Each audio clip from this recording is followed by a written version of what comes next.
Có che. Đấy, hôm nay thì em vừa bàn giao một cái bộ sản phẩm sofa đối cho chú Sang ở Nội Bài, Hà Nội. Thì chú cho cháu xin cái đánh giá của mình về cái bộ sản phẩm này ạ. Cũng thế, xin chào mọi người. Tôi thì ở Sóc Sơn, Hà Nội.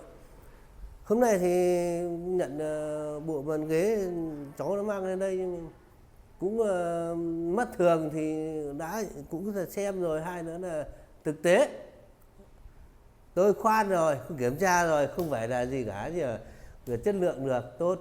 Nên là mọi người nếu mà có ý định muốn mua đồ của cháu thì là yên tâm. Vâng. Cháu cảm ơn chú ạ đã ủng hộ xưởng ạ. Chúc chú giàu và gia đình phát tài phát lộc, mạnh khỏe. Đấy, bộ sản phẩm Đấy, như này là được, mong muốn.